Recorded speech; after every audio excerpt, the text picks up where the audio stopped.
আমার নাম বিভাস, বয়স ২৪। কেমিস্ট্রিতে অনার্স মাস্টার্স পাশ করেছি, বেকার। তবে চাকরির জন্য চেষ্টা করছি। বিভিন্ন জায়গায় ইন্টারভিউ দিচ্ছি, কিন্তু চাকরি হচ্ছে না। আয় ইনকাম তেমন নেই, কিন্তু ভ্রমণের নেশা আছে। এখনও ভ্রমণ করি। ভ্রমণের টাকা জোগাই টিউশন পড়িয়ে। সায়েন্সের ছাত্র, তাই ছাত্র জোগাড় করতে কষ্ট হয় না। বেশ উঁচু লম্বা সুস্বাস্থ্যের অধিকারী উজ্জ্বল শ্যামলা আমি, কিন্তু এখনও একটা প্রেম করতে পারিনি। প্রেম আমার ভালোও লাগে না, ওসব আবেগ আমার নেই। অনেকদিন পর ঘুরতে যাচ্ছি। সেকেন্ড ক্লাস স্লিপারে টিকিট কেটেছি আমি। রাত ১১:৫৫-র সময় হাওড়া থেকে চেন্নাইয়ের উদ্দেশ্যে ট্রেন ছাড়ল। আমার গন্তব্য উটি। জীবনে প্রথমবারের মতো যাচ্ছি ওখানে। হিমালয়ে অনেক ঘুরেছি, এবার একটু দক্ষিণে ভ্রমণের ইচ্ছে হয়েছে। বন্ধুরা অনেকেই সঙ্গী হতে চেয়েছিল, কিন্তু শেষে কেউই এলো না, তাই একাই যাচ্ছি। আমার সামনের আসনে বসে আছে ৩ জন, ২ জন পুরুষ আর ১ জন মহিলা। পুরুষ দুজনারই বয়স ৫৫-৬০-এর মতো। মহিলার বয়স বড়জোর ৩৫। শাড়ি পরে আছেন উনি। তার মানে মহিলাটি আমার চেয়েও অন্তত ১০ বছরের বড়। তিনি পাশে বসে একজন বয়স্ক পুরুষের সাথে কথা বলছেন। সম্ভবত এই পুরুষটাই তার ভ্রমণ সঙ্গী। সম্পর্কে কি হন কে জানে, বাবা কিংবা বড় ভাই হবেন। মহিলাটি ফর্সা, অতি সুন্দর, ৫ ফুট ৫ ইঞ্চির মতো লম্বা। যথেষ্ট ফিট, মুখটাও বেশ মিষ্টি। তার গোলগাল আকর্ষণীয় চেহারায় একটা মায়া আছে। আমি যে সিটে বসে আছি তাতে আমি বাদে আরও ২ জন বয়স্ক পুরুষ। রাত অনেক হয়ে গেছে, ঘুমাতে হবে। আমার সিট মাঝখানে। একজন বলল, আসুন আমরা শুয়ে পড়ি নাকি। সবাই রাজি হয়ে গেল তার কথায়। উভয় দিকেই মাঝের আসন বেঁধে নেওয়া হলো, যেটাতে এতক্ষণ হেলান দিয়েছিলাম আমরা। আমার সিট মাঝখানে। আমি সিটে উঠে শুয়ে পড়লাম ট্রেনের জানালার বিপরীত দিকে মাথা দিয়ে। দেখলাম আমার অন্য পাশের মাঝখানের সিটে উঠলেন সেই মহিলা। তিনি মাথা দিলেন জানালার দিকে, অর্থাৎ আমার বিপরীত দিকে। আমার দিকে মাথা দিয়ে শুলে আমার জন্য একটু ভালো হতো, কিন্তু তা আর হলো না। তবে অনেক কিছু আমার নজরে পড়ছিল। মহিলাটি বেশ লম্বা, স্লিমের ওপরে হালকা স্বাস্থ্যবান। ট্রেনে সবাই ঘুমিয়ে পড়েছে। আমি চোখ বুজে ভাবতে লাগলাম আমার প্রথম কাজের অভিজ্ঞতার কথা। ছাত্র জীবনে মেস বাড়িতে থাকার সময় এক রান্নার মাসির সাথে কয়েকদিন কাজ করেছিলাম। দারুণ কাটিয়েছিলাম সেই দিনগুলো। ওসব কথা ভাবতে ভাবতে আমার কেমন যেন একটা অনুভব হলো। তবুও আমি নিশ্চিন্তে সেই মাসির কথা ভাবতে লাগলাম। অনেক মিস করছিলাম তাকে। একসময় মনে হলো দেখি তো মহিলা ঠিকমতো ঘুমিয়েছে কিনা। অল্প চোখ খুলে আমি মাথা ঘুরিয়ে মহিলার দিকে তাকালাম। দেখলাম মহিলাটা ঈষৎ মাথা তুলে আমার দিকে তাকিয়ে কি যেন দেখছে। আমি মুখ নাড়াতেই সে তাড়াতাড়ি বালিশে মাথা দিয়ে শুয়ে পড়ল। আর মানে এতক্ষণ সে লুকিয়ে লুকিয়ে আমাকে দেখছিল। আমার একটু অস্বস্তি হলো, তবুও কিছু বললাম না। নিজের মন আর অদ্ভুত সব চিন্তা থেকে রেহাই পেতে সিট থেকে নেমে টয়লেটে গেলাম ফ্রেশ হতে। কিন্তু টয়লেটে মানুষ ছিল। আমি অপেক্ষা করছিলাম। এমন সময় হঠাৎ দেখলাম আমার পাশের সিটের সেই মহিলা চলে এসেছেন। তিনিও বাথরুমে যাবেন। উনি যেচে আমাকে জিজ্ঞেস করলেন, একটাও খালি নেই? আমি বললাম, না, এখন সবাই ঘুমাবে, তাই টয়লেটে ভিড়, একটু পরে ভিড় থাকবে না। শুনে মহিলা বললেন, ও। তারপর মহিলা আবার বললেন, তুমি কোথায় যাবে? বললাম, উটি, বেড়াতে যাচ্ছি। তারপর মহিলাটা একটু এদিক ওদিক তাকিয়ে নিচু গলায় বললেন, তুমি এক কাজ করো, আমাদের সাথে ভেলোর চলো, ওখানে বেড়াবে, আমাদের সাথেই থাকবে। ওখানে তো যাওনি কোনোদিন। বললাম, না দিদি, যাইনি কোনোদিন, কিন্তু অত খরচ আমার নেই, ছাত্র মানুষ, বোঝেনি তো। আরে ওখানে তোমার খরচ দিতে হবে না, আমাদের সাথেই থাকবে, খাবে, আর তোমার মতো বেড়াবে। আমি মহিলার মতলব বুঝে ফেললাম। নিশ্চয়ই আমার মধ্যে কিছু দেখে খুব ভালো লেগে গেছে, তাই সঙ্গে নিতে চাইছেন। বন্ধুরা, তোমরা নিশ্চয়ই বুঝতে পেরেছ কি দেখেছে। আমি দারুণ একটা সুযোগ পেয়ে গেলাম। ভাবলাম ভগবান বোধহয় এবার আমার দিকে মুখ তুলে তাকিয়েছেন, কিছু একটা পেতে যাচ্ছি। আমি বললাম, ঠিক আছে, তা যাওয়া যায়।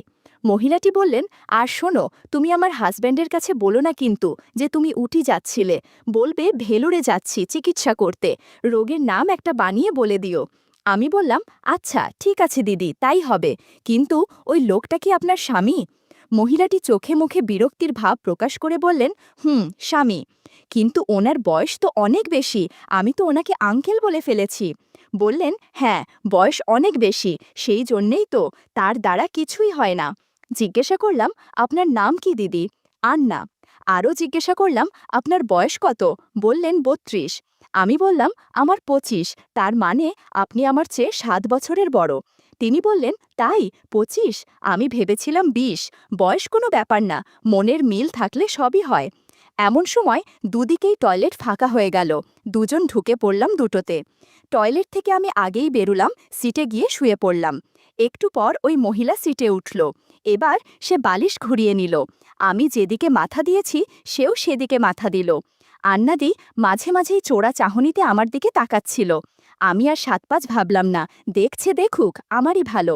রাত ৩টের দিকে ঘুমিয়ে পড়লাম। ট্রেনের মধ্যে সকাল হয়ে গেল।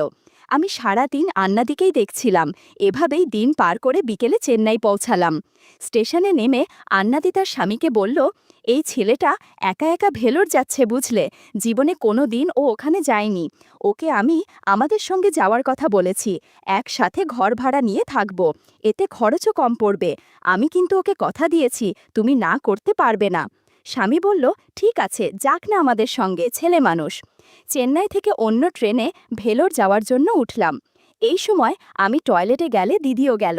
ওখানে আমাকে থামিয়ে বলল, আঙ্কেল যদি শোনে তোমার কি রোগ হয়েছে তাহলে তুমি বলবে গোপন রোগ। আমি ঠিক আছে বলে দিলাম। ভেলোর পৌঁছাতে রাত হয়ে গেল। অনেক খোঁজাখুঁজি করে দীনেশ হসপিটালের সামনের পাড়ায় ৩ তলায় একটা ঘর পাওয়া গেল। রাত হয়ে গেছে বলে সব ভালো ঘর বুক হয়ে গেছে। ঘরটায় শুধু ফ্লোর ছিল, খাট পালঙ্ক ছিল না। এল প্যাটার্নের বেশ বড় একটা ঘর, মাত্র ৩০০ টাকা ভাড়া। ঘরের সঙ্গে ওয়াশরুম এবং রান্নাঘর আছে। ৩ জনের জন্য ৩টে বিছানা দিল ওরা। হাঁড়ি পাতিল, গ্যাসের চুলো, সিলিন্ডার সব ভাড়া করলাম। ব্যাগপত্র রুমে রেখে হাত মুখ ধুয়ে আমরা হোটেলে খেতে বার হলাম।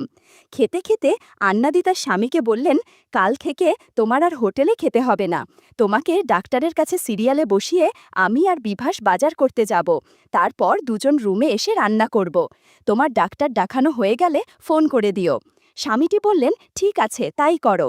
আমি সাথে সাথে পকেট থেকে দুটো ৫০০ টাকার নোট বার করে আন্নাদির হাতে দিয়ে বললাম, আন্নাদি, আপাতত এটা রাখুন, আমার থাকা আর খাওয়ার খরচ। খাওয়া দাওয়ার পর রুমে এসে কিছুক্ষণ গল্প টল্প করে বিছানা পেতে শুয়ে পড়লাম। আন্নাদি আর তার স্বামী তাদের বিছানা পাতল। আমি পাতলাম এলের অন্য দিকে, কিন্তু মাথাটা আন্নাদির দিকে দিলাম যাতে সুবিধা হয়। আন্নাদিরা শুয়েছে মাথাটা আমার বিপরীত দিকে দিয়ে। আমার ঘুম আসছিল না। শুয়ে এপাশ ওপাশ করতে লাগলাম আর মাঝে মাঝেই আন্নাদির দিকে তাকাতে লাগলাম, যদি গল্প করা যার আর কিছু দেখা যায়। একটু পর আন্নাদি উঠে ওয়াশরুমে গেল। সে শুধু পেটিকোট আর ব্লাউজ পরে আছে। খানিক পর আন্নাদি বাথরুম থেকে বেরুলো। আমি ঘুমের ভান করে পড়ে রইলাম। ওদের বিছানা থেকে আমার বিছানা বেশ খানিকটা দূরে। হঠাৎ দেখলাম আন্নাদি আমার দিকে এগিয়ে আসছে। আমি সামান্য চোখ খুলে দেখতে লাগলাম। তিনি আমার দিকে তাকিয়ে একটু নজর বুলিয়ে চলে গেল। আমাকে দেখতে এসেছিল নাকি অন্য কিছু ঠিক বুঝে উঠতে পারলাম না। ঘরে একটা বেশি পাওয়ারের ডিম লাইট জ্বলছিল। ওদিকে আঙ্কেল তো অনেক আগেই ঘুমে বেহুশ, সে নাক ডাকছে। আমার আর ঘুম হচ্ছে না। আমি এপাশ ওপাশ করতে লাগলাম। প্রায় ঘন্টা খানেক পার হয়ে গেল। হঠাৎ আন্নাদির দিকে তাকিয়ে দেখি বসে কি যেন করছে আর হালকা শব্দ আসছে। বন্ধুরা, ইউটিউবের করা নিয়মের কারণে এসব ঘটনা সরাসরি বলা যাচ্ছে না। তোমরা কমেন্টে দেয়া লিংক থেকে আমার ওয়েবসাইট ভিজিট করো। সেখানে একদম মনের মতো গল্প দেয়া আছে, যেগুলো ইউটিউবে পাওয়া যায় না। এসব ভাবতে ভাবতে কখন ঘুমিয়ে পড়েছিলাম মনে নেই। সকালবেলায় আন্নাদির ডাকে ঘুম ভেঙে গেল। চোখ খুলে দেখি আন্নাদি আমার পাশে বসে আছে। সকাল হয়ে গেছে তো, দাঁত ব্রাশ করতে হবে, চান করতে হবে, তারপর বাইরে হোটেলে যেতে হবে জলখাবার কিনতে। আমি দেখলাম আন্নাদির ইতিমধ্যেই স্নান হয়ে গেছে। মাথায় তার গামছা পেঁচানো, পরনে অন্য শাড়ি। আমি বললাম, হ্যাঁ, উঠছি। আন্নাদি চলে গেল রান্নাঘরে। আমি ফোনটা হাতে নিয়ে ফেসবুক স্ক্রল করলাম। এরপর উঠে বাথরুমে গেলাম। স্নান করার আগে দেখলাম আশেপাশের চুলগুলো বেশ বড় হয়ে গেছে, একদিন কাটা হয় না। ভাবলাম চুলগুলো কেটে তৈরি থাকতে হবে, কারণ যে কোনো সময় ডাক আসতে পারে। ফ্রেশ হয়ে বাথরুম থেকে বেরিয়ে দেখি আঙ্কেল এখনও ঘুমাচ্ছেন। আমি নতুন জামাকাপড় পরে নিলাম। আন্নাদি বলল, তুই একটু বাইরে যা, খাবার কিনে আন। হাতে কিছু টাকা দিল আন্নাদি। আমি জিজ্ঞেস করলাম, আঙ্কেল এখনো ওঠেনি? না, সে তো ঘুমের বড়ি খায়, তাই উঠতে দেরি হয়। এক্ষুনি উঠে পড়বে। উঠলেই আমরা খাবার খেয়ে বাইরে বেরোব। আমি বাইরে বার হলাম। হোটেলে যেতে যেতে ভাবতে লাগলাম, আন্নাদি হঠাৎ আমার সাথে তুই করে বলছে কেন? মানুষ বেশি বেশি যেন ভাই মনে করে, সেই জন্যেই কি? আবার ভাবলাম আঙ্কেলের কথা। সে ঘুমের বড়ি খেয়ে ঘুমায়, সেই জন্যেই আশেপাশে কখন কি হয় কিছুই বুঝতে পারে না। ব্রেকফাস্ট করে আমরা দিনেশ হসপিটালে রওনা হলাম। সকাল 10:30টায় হসপিটালের রোগ বিভাগে গিয়ে দেখলাম অনেক বড় সিরিয়াল।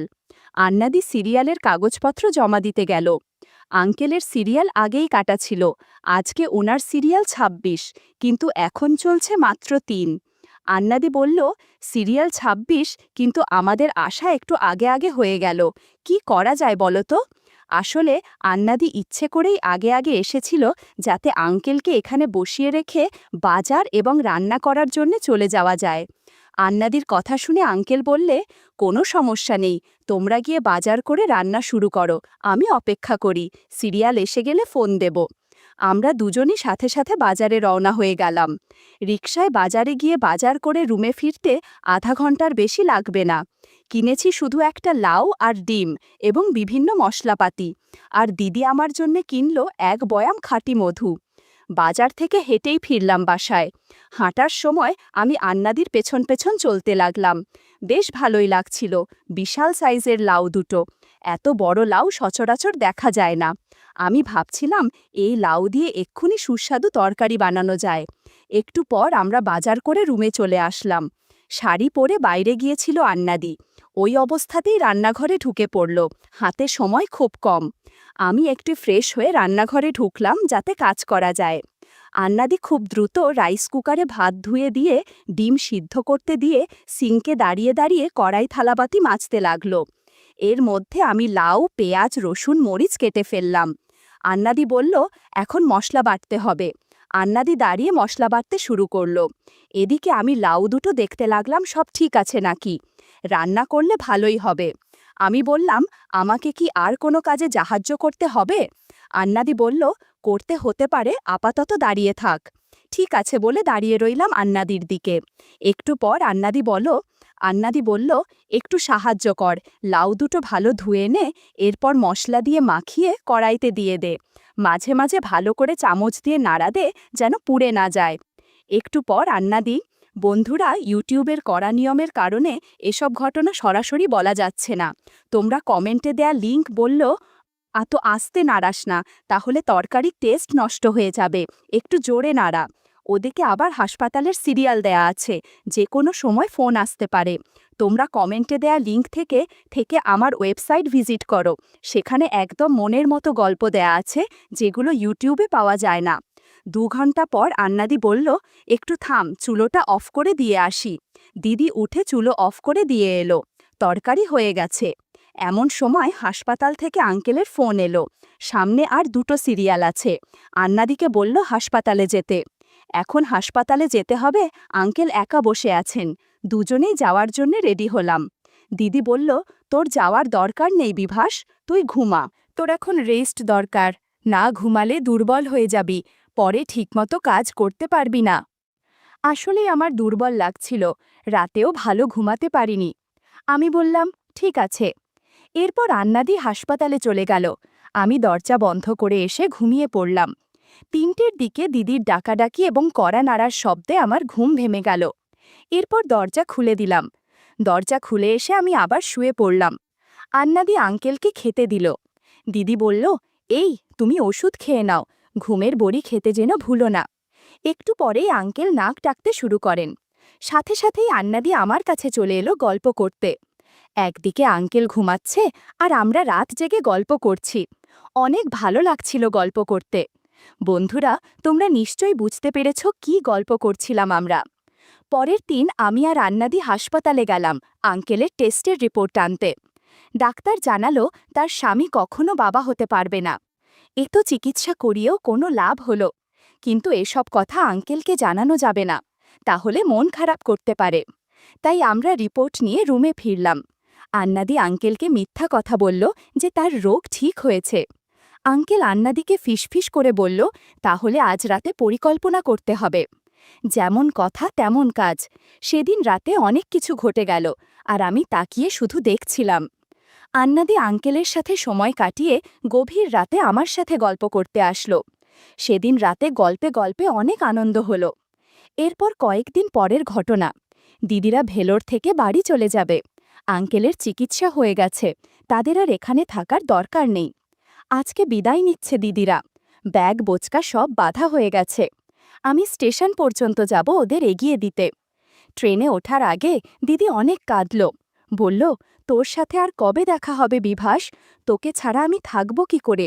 আমার কোনো কিছুতেই ভালো লাগবে না। আমি দিদিকে অনেক প্রতিশ্রুতি দিয়ে বাসায় ফিরলাম। দিদির জন্য খুব খারাপ লাগছিল। খুব সহজ সরল মেয়েটা। দেখতে দেখতে ৯ মাস কেটে গেল। একদিন খবর শুনতে পেলাম আন্নাদির ছেলে হয়েছে। আন্নাদি ফোনে বলল, ছেলে নাকি একদম আমার মতো হয়েছে। বন্ধুরা, তোমরা নিশ্চয়ই বুঝতে পেরেছ কি ঘটেছে। যাই হোক, আমাকে দেখতে যেতে বলল আন্নাদি। আমি যাওয়ার সুযোগ পাচ্ছিলাম না। শেষে ছেলের বয়স যখন ৫ মাস, তখন কাজের ছুটি নিয়ে ছেলেকে দেখে এলাম। ৪ দিন ছিলাম আন্নাদির বসায়। আঙ্কেল অফিসে গেলে আর রাতে ঘুমিয়ে পড়লে আমি আর আন্নাদি অনেক গল্প করতাম। আঙ্কেল আগের থেকেও আরও অসুস্থ হয়ে পড়েছে, আরও বুড়ো হয়ে গেছে। চলতে ফিরতেও তার কষ্ট হয়, যার কারণে আমার আর আন্নাদির একটু সুবাধা হতো। মাঝে মধ্যেই আমরা গল্প করতে পারতাম কোনো চিন্তা ছাড়াই।